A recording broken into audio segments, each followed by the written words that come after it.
So we're on Yud Zayin. We'll start 7 lines from the bottom of the line, begins with the word metziut hakaylim.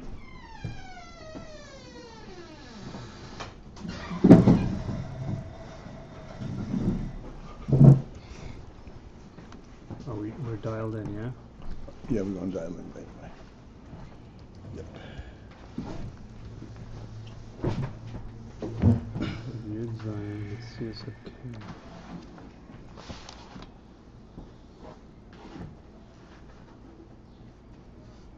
Welcome to ID Connect. Welcome.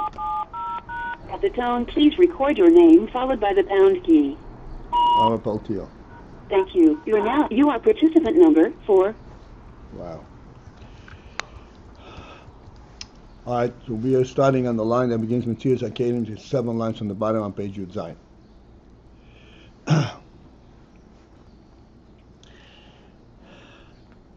It behooves us to get into this Ayin a little bit.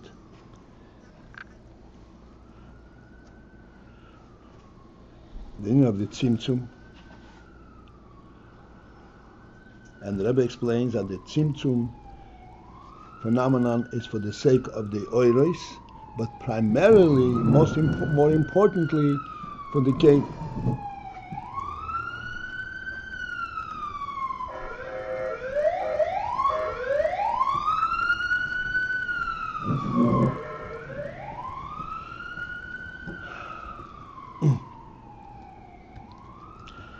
Because the principle of keilim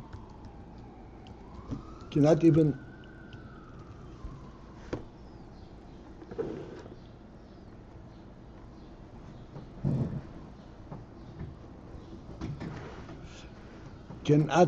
be conceived while before there's a tzimtzum. He's still discussing a little bit of this, so we'll just bring it in here.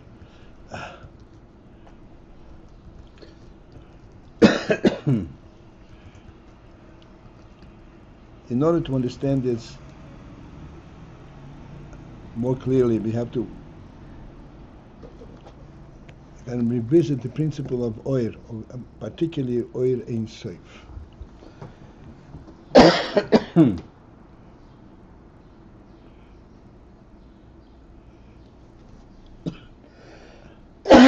Our means to relate to the concept of ohr is based on the human being.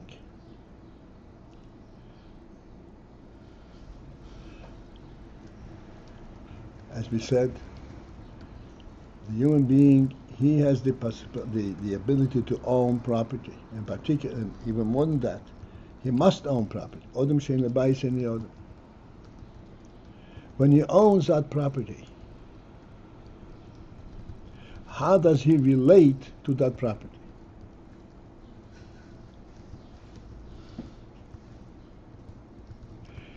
Does he have to create any particular effect? I'm here. And that is how I'm present in my home. So we all realize that this is not the case. Automatically, he is there. Not only is he there, he is in the entire environment, the entire environment, the entire reality of this home.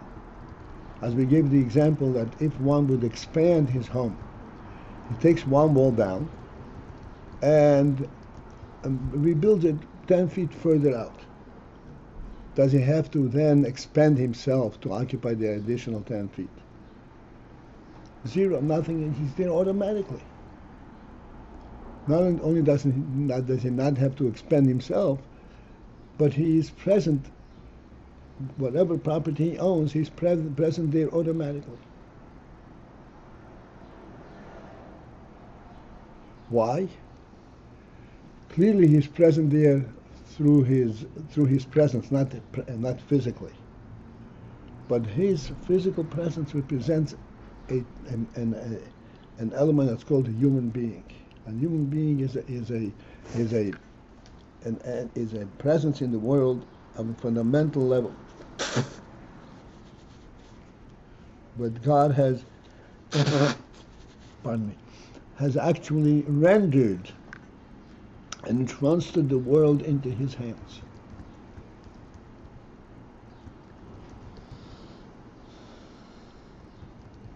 At the moment that he is born, he already owns it. He's already an owner of the world, so to speak. He already begins to affect the world by his being in the world.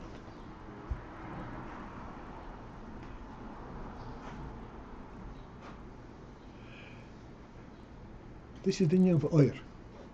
Oyer representing the reality itself. So where is the need and where is the possibility of identifying keilim? Keilim in this case would be, how do you own this? I own this because I own it.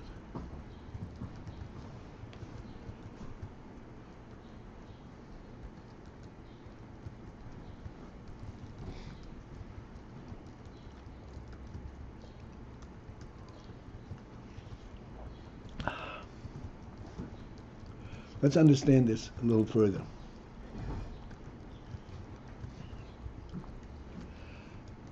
There's in human ownership of the world, there are two levels. There is the primary, pardon me. There's the primary and then there's a secondary. Primary means, as I said, at the moment he is born, this is the world created for him. But then he comes out and he begins to share the world with many other people. This same property could be owned by this person, it could be owned by another person. Not only that, the ownership can transfer from one to the other.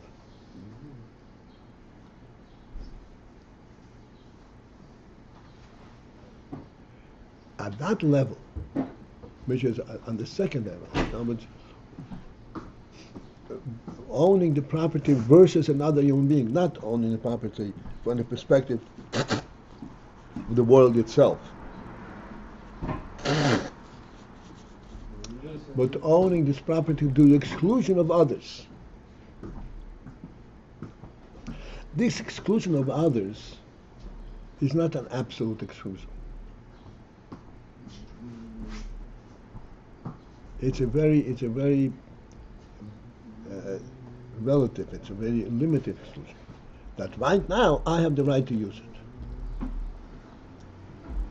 But not that this is completely out of your world. It's part of the big world.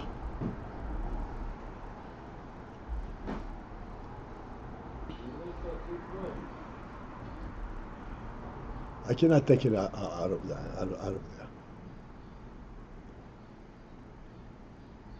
And others. So at that level, this is where we have a limited and a definitive, a defined aspect of the presence of the human being. A limited and defined, the start of keilim. Start of keilim. I mean, define. In what sense do you own this property? You can live there, you can bring your furniture there, you can design it according to your wishes. You cannot put it afire. You have no right to destroy it. You know, from a fundamental level. Digging into the ground all the way down to the deep, you can't do that. Like the story of the man making a hole in a ship under his seat. So you're saying the owner himself cannot, halakhically is not allowed to destroy his own property? He can destroy, as stupid as it is, he can destroy its usage, but not its presence. Its utility. He's not obligated to keep it clean, to to keep it furnished, to keep it functional. But it's still part of the entire reality of the world.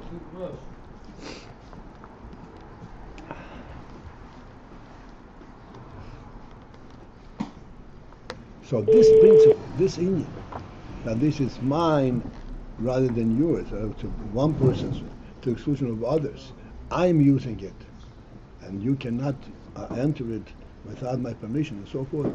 This is a limited element in this oir, and that in fact finds its expression through keilim.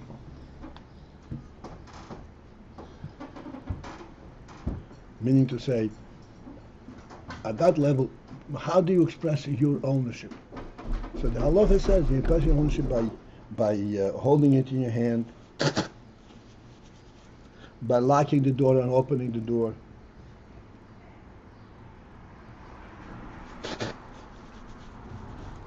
A certain functional aspect.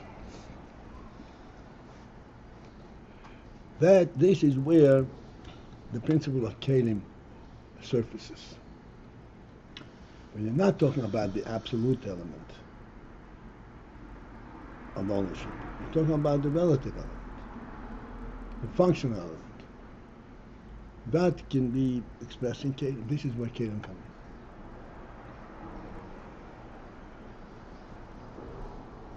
in. As we explained, keilim have to have the element, like we say, he owns it to the exclusion of others. That's what keilim is. Keilim is that there is a metziut dover, something that you identify by virtue of its boundaries, rather than by virtue of its reality itself. To the exclusion of others indicates that relative or definitions. Right. This is what keilim deals. This is what keilim is. And in order that the whole concept of keilim should surface, you have to step down from the reality itself.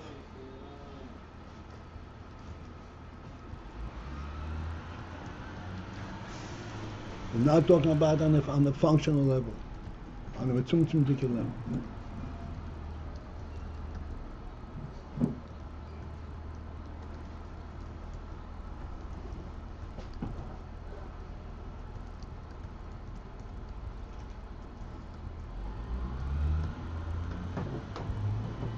Okay. You can speak more about it, but I think it's clear enough. We don't have to go any further.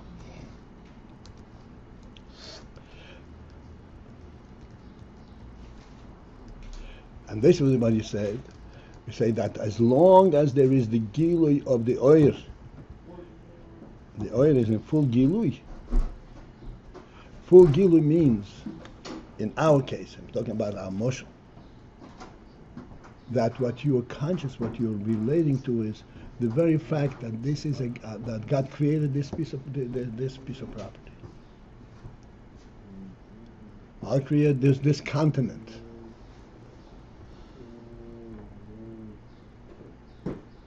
You have no say in the matter at all. You have no what? You have no say in this matter at all. Okay. Can you say when the sun should rise on your property? It's not yours at that level.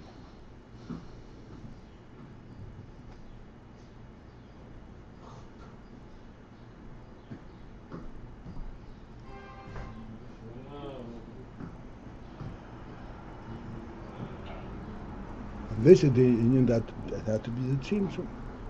And Tzimtzum, without the Tzimtzum, if there is Gilui Oyer Mamash, Gilui Mamash, when there is Begilui, what is Oyer Begilui Mamash?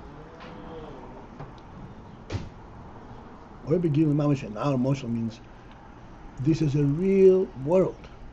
It's not a world that is there by accident, that has to sustain itself. It's a real world that God creates.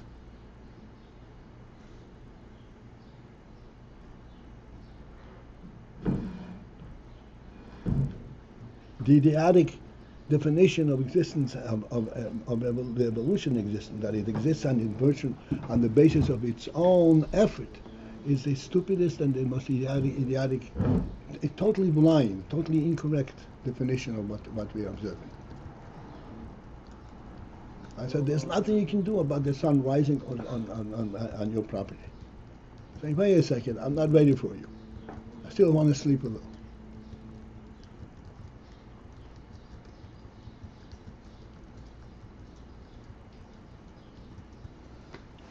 But Gilui Oyer, the Oyer, the reality itself is the Gilui, therefore keilim are totally do not fit.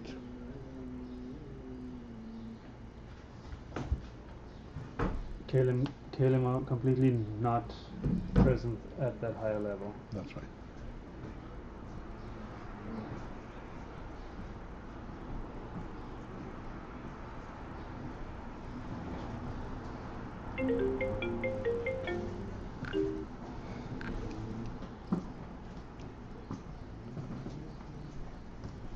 That's what he concluded over here. Metziut hakaylim, as I said, 7 lines from the bottom. Metziut hakaylim, that there would be no possibility. It's not possible that it should be metziut hakaylim.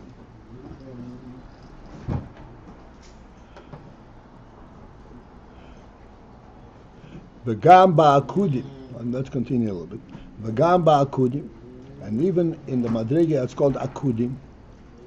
There are different worlds between Ak and Atzilus. And there is a level that's called Akudim. Excuse me. Akudim means they're bound together, which means that all the oires are funneled through the same keilim, through one keilim. So hu b'bchinas keilim echad. There it is only one keilim, which means it is not the reeling of keilim, where every quality is identified individually within its own keilim. There's an overall keilim echad. So even though there's a keilim, that's not the real lineage of keilim.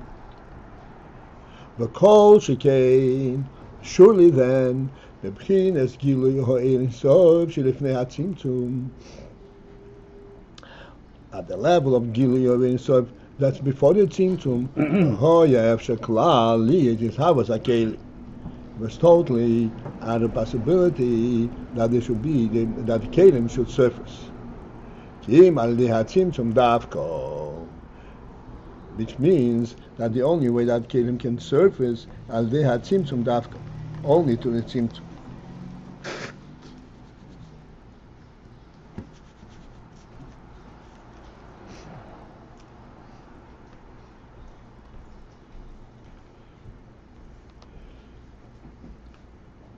Shehu bechinas heder ha'oir ve'hagilui.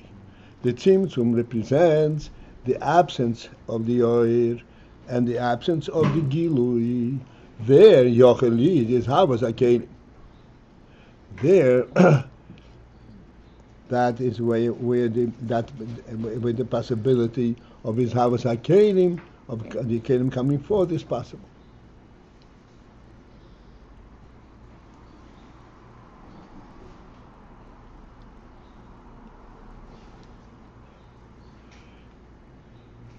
So this is all to explain why the Tzimtzum. And the answer is the Tzimtzum is necessary for the oil, and most importantly, it is necessary for the keilim. There is absolutely no union of keilim without the Tzimtzum.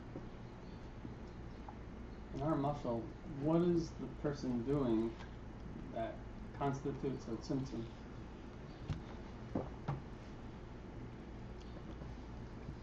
He's not doing it, it's done for him. His right to the property is limited.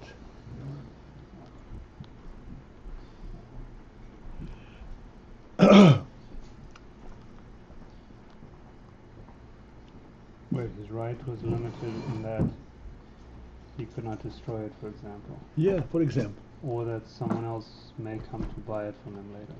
Sure. If he chooses to sell it. Right. Not only that, the king to take him. His ownership is limited in terms of time, as long as he lives. When he passes on, every person has his limited years, then it passes on to others. In a sense, there it's still part of his Yerusha, so It depends if he has heirs or not.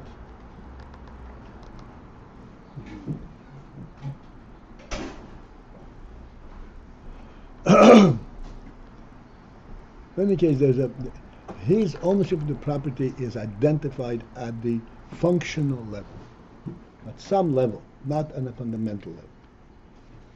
As I said, he cannot direct when the sun should rise over his property.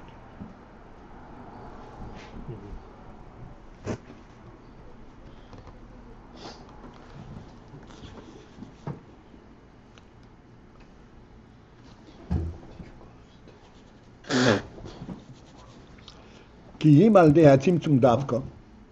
Okay, the reason I'm going back to this matter.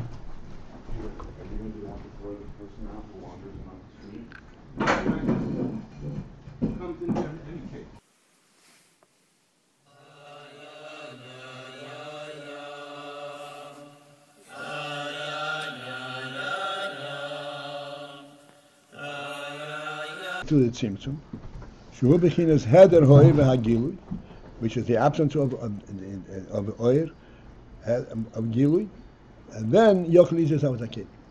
I went back to that line in order to provide for us an opportunity to focus in on these words. Al Dei Tzimtzum Davka. Al Dei Tzimtzum is sufficient. What is Davka add?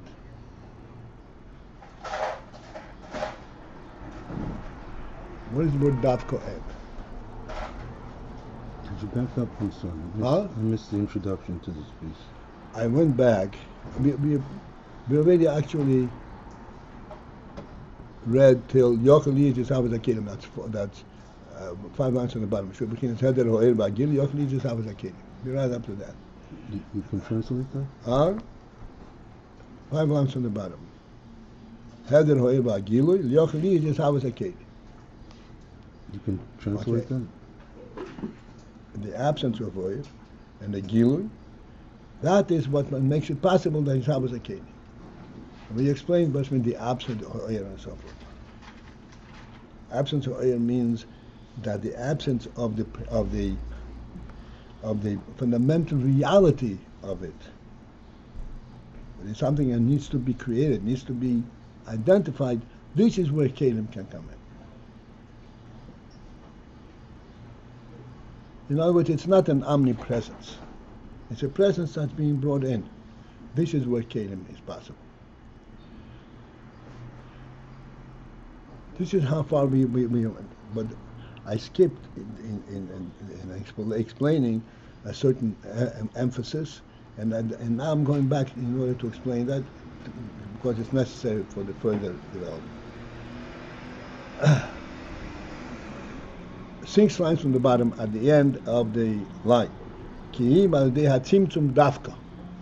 Except only to the Tzimtzum davka. So I asked, what is the additional emphasis of the word davka?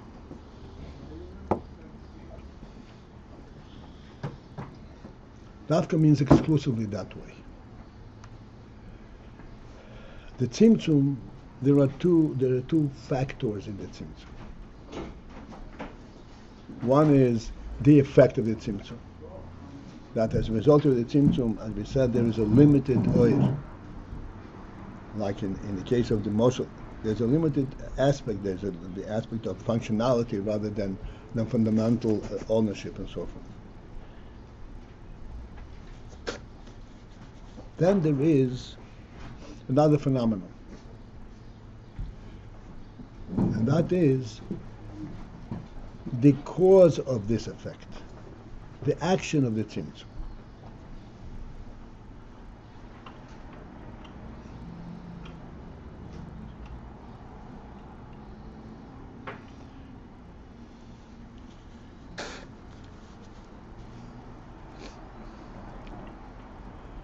they are Tzimtzum Davka, Moshe for the Tzimtzum.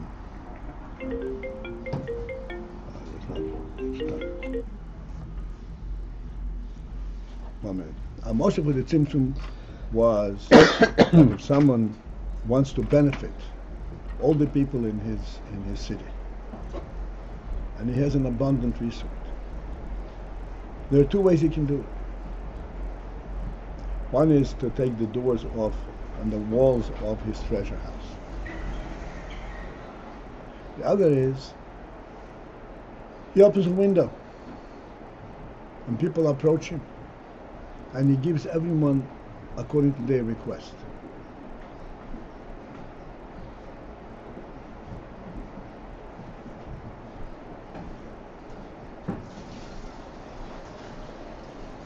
Now, if the walls are off and everyone approaches it in a very respectful manner, in a responsible manner, they don't grab what they don't need. The effect of it is identical. They take what they need. What is the functionality of the window at that point?